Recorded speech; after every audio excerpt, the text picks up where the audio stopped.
Primary discoverer. True story from when I was in college. I'm pretty self-interpreting the absurdities, so if you have any thoughts, I'd appreciate it if you could point them out. I used to travel a lot during summer vacations. It wasn't something noble like going abroad or searching for myself, but rather, I would take an 18 ticket to an unknown city, eat buckwheat, take a bath, buy some souvenirs, and come back home. In the late 19th century, when the internet was just beginning to spread, pagers, not cell phones, were the best equipment, and there was no way to find out information about the places you were going. I was the only one who could stay at an internet cafe, and I often stayed overnight at train stations. One summer day, I was riding the last train of a local line in a certain prefecture in the Kanto region, and I got off at the station one stop before the last stop. I was the only one who got off, and the only reason why I got off was because I was attracted by the name of the station. I could imagine that the station next to the last stop was more well known and bigger, but at this point I had already decided to sleep at the station. As it turned out, this decision was the beginning of a night of horror to come. For an unmanned station in the middle of nowhere, the station building is quite nice, and I had no problem spending the night there.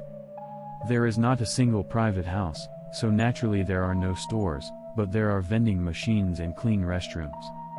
And to my delight, there was a sign for an open-air bath within walking distance. I had already been to a hot spring near another station in the evening, but there was no reason not to go there, so I headed for that bath. I climbed up the mountain road on the outskirts of the hot spring resort and found a small bath and roof standing alone in the middle of a wooded area. I was relaxing, but suddenly the wind became cold, not because of spirits or anything like that. I quickly changed my clothes and headed back to the station at the foot of the mountain. I dropped my luggage on a bench in the station building and lay down on the bench. It was dark inside the building, but the light shining through the ticket gate on the platform made it easy for me to pack. I pulled out my favorite sleeping bag, wrapped myself in it, set my mini alarm for an hour before the first train, and fell asleep. That's when I first noticed the strange feeling in the station building, the smell of an animal different from my own, and as my eyes adjusted to the darkness, I saw a man crouching on his knees in the corner of the station building. I grit my teeth and suppress my heart from pounding out of my chest. Outside, it was raining heavily, and thunder was beginning to rumble in the distance. I've been going down with a bang since I entered the station, haven't I? Did you just stand there and watch in silence the whole time? I looked at the man with a pounding heart. He was sitting on his knees, his face down as if he had fallen asleep, so I couldn't make out his expression.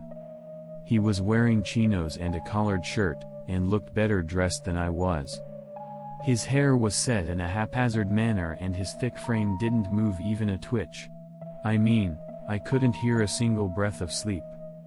It had been less than a minute since I encountered him, but I had a feeling around here that, hey, this guy must be dead, right? I thought, hey, this guy is dead, isn't he? I whispered to her fearfully. No response. Pang. Sudden applause. No response. From there, I tried various things. I tried ringing the alarm on my cell phone, I tried talking a little louder. In the end, not a single response came back. Decided, this guy is dead. The lights were on in the station building when the train came in, so I'm pretty sure this guy wasn't there, which means this happened while I was out soaking in the hot tub. The question is whether this was an incident or an accident. I remembered that there was a payphone outside the station and thought of calling the police anyway. But it would be rude if this guy was really just sleeping. I approach him, stomping my foot loudly. I look into his face. I shouldn't have looked, he's bleeding like drool from his mouth. No, I reconsider and touch his arm. It's cold. It's hard. It's rigor mortis. It's a confirmation of death. I put my hand on the door to go outside, and at that moment, I suddenly thought, hey, if I call the police here, I'm the first one to find her, right? If I call the police, I'll be the first one to find him, right? If I'm not good at it, they'll think I'm the culprit. Let's think about it for a minute. I sit back down on the bench. For now, I repack my sleeping bag and other things into my backpack again. I think about my alibi from the moment I got off the train to the present. I haven't met anyone. No, I've met this guy. No, wait, it could be an accident. Like me, I ran into the station house to protect myself from the rain and sat down and died. I approach the guy again and turn on the mini lantern. Wow, there are marks on his neck, like he was tied up or something. Case confirmed. I'm so sick of this. At that time, my mindset was to call the police if I could think of a good way to prove my innocence. If it was a case, I would have called the police immediately, and if I knew the time of death, I could prove my alibi as much as I wanted, but I couldn't think that far ahead at the time. I was rather worried that I would not be able to go to my part-time job if I was detained. I was panicking even though I thought about it, and that's when the devil inside me whispered to me, "Just run away." The dead man was a stranger, in a place I had no connection to, or in fact, was innocent of any crime, so it was a very attractive proposition. I walked to the last station of the train I was originally on, which should be there in the morning. As I put my hand on the door, I heard the thunder. Oh, by the way, it was raining heavily outside. I was sitting on the bench again, idly thinking about whether I should spend the night with the dead body or escape when the rain stopped at dawn. Then, I smelled something, the smell of a man, the smell of death. I felt something bad. I went through the ticket gate to sit on a bench on the platform. Then I saw a waiting room on the opposite platform, so I went up the stairs to the waiting room on the opposite platform. The lights were out, but there were cushions on the benches, and it was more comfortable than I had imagined. If it weren't for that dead body, I would have slept here until morning. I was seriously thinking that. I found myself sleeping hard. It was still dark outside, but depending on the industry, I could have called it dawn. The rain had stopped completely and I could see a beautiful starry sky that you can't see in the city. We crossed the bridge and returned to the station building, feeling oh my god. I went through the ticket gate thinking, I'll get out of the station without seeing the dead body as much as possible. I get into a fighting stance with a mantis-like pose at that moment. Did the corpse start to move? Was he actually alive? I was in a complete panic. I didn't know what to do, and at that moment, I shouted out loudly, "Whoa!" or "Ooh!" or something like that. And then I started to sing, "You can be as strong as your tears," and so on and so forth. After I finished singing, I finally sat down on the bench. I was zezzing and gasping for air, then I calmed down, then my head got a little colder. I examined the area where the man had been sitting and saw what looked like a stain. Blood? Drool? Hard to say. I smelled the room, that's when I noticed it. There was a smell in the air that I hadn't smelled last night, probably cigarettes, and it was fresh and not too long ago.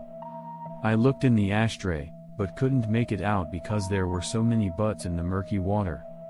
I sat back down on the bench and thought about it.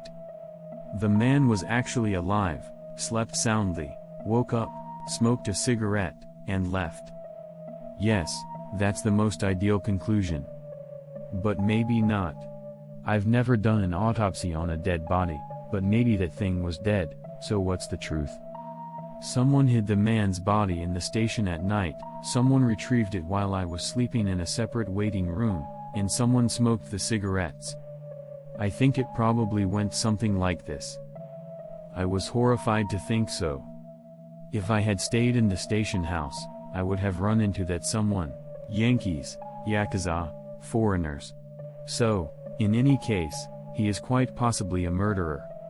What if he was walking down the street at night in the rain to the next station? That too feels dangerous, and I have a feeling that someone would not leave me alone. I was hiding in the safest place as a result of just a few minor coincidences, that's what I thought at the time. I ended up staying at that station until the first train.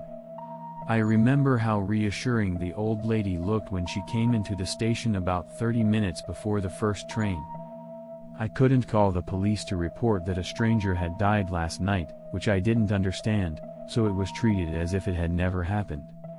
After returning to my hometown, I searched the local news on the internet every day, but no incidents were found. More than 10 years have passed and my memories have faded, but sometimes I remember it when I go camping or stay in the wild. I had a few dreams about it: the train station with thunder roaring, me sleeping, a man appearing in the waiting room, running away screaming, that kind of thing. Sometimes I think that if I had called the police right away, the security camera images might have solved the problem. But, well, I've decided to think that it was my imagination or a dream. This concludes this story. Thank you for listening to the end.